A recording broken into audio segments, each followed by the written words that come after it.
अस्सलामुअलैकुम। आज के लेक्चर में हम बात करेंगे प्रेसबायोपिया के बारे में। प्रेसबायोपिया होता क्या है?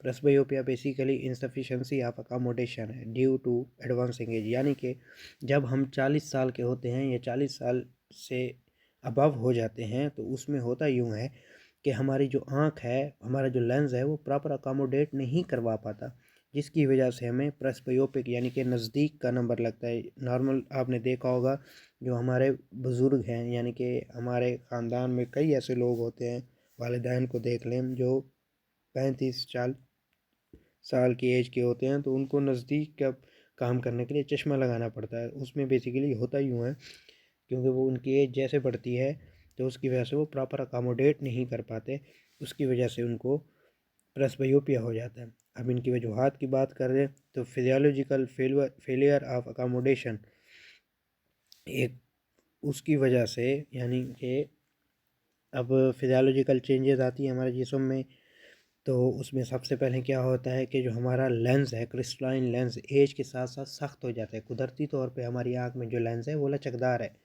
वो किसी चीज़ को फोकस करने के लिए अपनी शक्ल को चेंज करते हैं, यानी कि जब हम नज़दीक देखते हैं, अकोमोडेट करते हैं, तो वो क्रिस्टलाइन लेंस जो अपनी शेप को चेंज करता है और नियर की चीज़ें हमें क्लियर दिखाता है। अब एज बढ़ गई, एज ज़्यादा होने की वजह से वो हार्ड हो जाता है, वो उस तरह से कम अकोमोडेट नहीं कर पाता, जिसकी वजह से हमें प्रेसबायोपिया हो जाता है।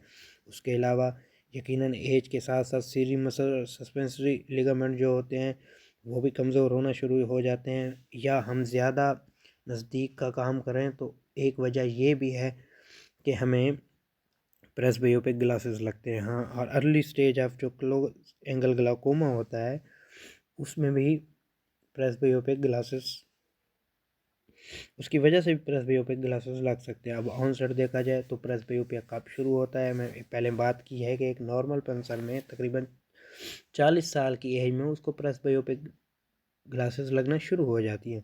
अगर वो हाइपरमेट्रोप है, यानी कि ऐसा पेशेंट जिसको पहले से दूर का प्लस का नंबर लगा हुआ है, तो उस पेशेंट में 40 साल से पहले पहले उसको जो है ना नज़दीक का ग्लासेस यूज़ करने पड़ते हैं। अब ऐसा क्यों है? ऐसा इसलिए है क्यों हाइपरमेट्रोपिक पेशेंट में एक्सियल लेंथ आई बॉल का साइज़ जो होता है वो कम होता है, जिसकी वजह से उनको अकोमोडेट करने में पहले ही मसला आना शुरू हो जाता है। तो उसकी वजह से उनको 40 साल से पहले पहले प्रेसबायोपिक ग्लासेस लगने शुरू हो जाते हैं। इसी तरह अगर मायोपिया में देखा जाए तो 40 साल के बाद उनको इस नज़दीक के नंबर की ज़रूरत पड़ती है। वो क्यों?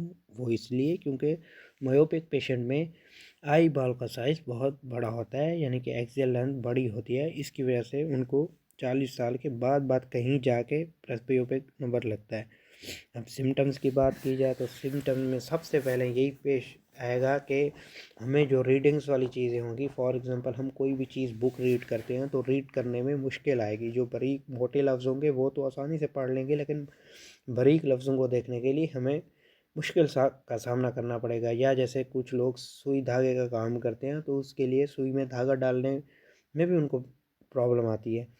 उसके अलावा अगर वो एक नॉर्मल फासले पे बुक रीड कर रहे हैं तो वहाँ तो उनको मसला होगा, लेकिन वो अगर यानी कि 30 सेंटीमीटर से आगे आगे जाके वो उस फासले को थोड़ा बढ़ा के दूर करके, बाज़ बुज़ुर्गों को आपने देखा होगा कि वो मोबाइल को थोड़ा दूर करके देख रहे होते हैं, उससे उनको थोड़ा क्लियर नज़र आता है। और कुछ थकावट वगैरह, सीरी मसल्स की वजह से आंखों पे थकावट वगैरह इस तरह की सिम्टम्स भी महसूस होती है। थोड़ा सा दबाव, आंखों से पानी, इस तरह की जो है ना मसले मसाइल होते रहते हैं। अगर ट्रीटमेंट की बात की जाए तो प्रेसबायोपिया को ट्रीट करने के लिए कन्वेक्स स्फेरिकल लेंस यूज़ होते हैं फॉर नियर, जिससे हम प्रेसबायोपिया को करेक्ट कर सकते हैं। उसके अलावा जो है ना मुख्तलिफ जो है ना नियर वर्क और के साथ, यानी कि अगर हमें दूर का चश्मा लगता है तो उसको नज़दीक का चश्मा लगाने के लिए हम फिर उस नंबर के अंदर नज़दीक के चश्मे को ऐड कर देते हैं। अब मुख्तलिफ एक चार्ट बनाया गया है, यहाँ पे अगर देखें आप, मुख्तलिफ एज के हिसाब से मुख्तलिफ डायोप्टर का नंबर मुख्तलिफ पेशेंट्स में लगता है, तो इसी हिसाब से हम एक देते हैं कि इस पेशेंट को ये नंबर लगेगा। लेकिन इस चीज़ का हम ख़ास तौर पे ये भी ध्यान रखते हैं कि कौन से नंबर के साथ कौन सा पेशेंट जो है ना वो इजी फील कर रहा है, ताकि बाद में उसको इस तरह की कोई प्रॉब्लम ना हो। तो आज का हमारा प्रेसबियोपिया का टॉपिक यहाँ पे ख़त्म होता है। इंशाल्लाह नेक्स्ट टॉपिक में हम बात करेंगे एनाइसोमेट्रोपिया के बारे में। अभी दीजिए इजाज़त। अल्लाह हाफिज़।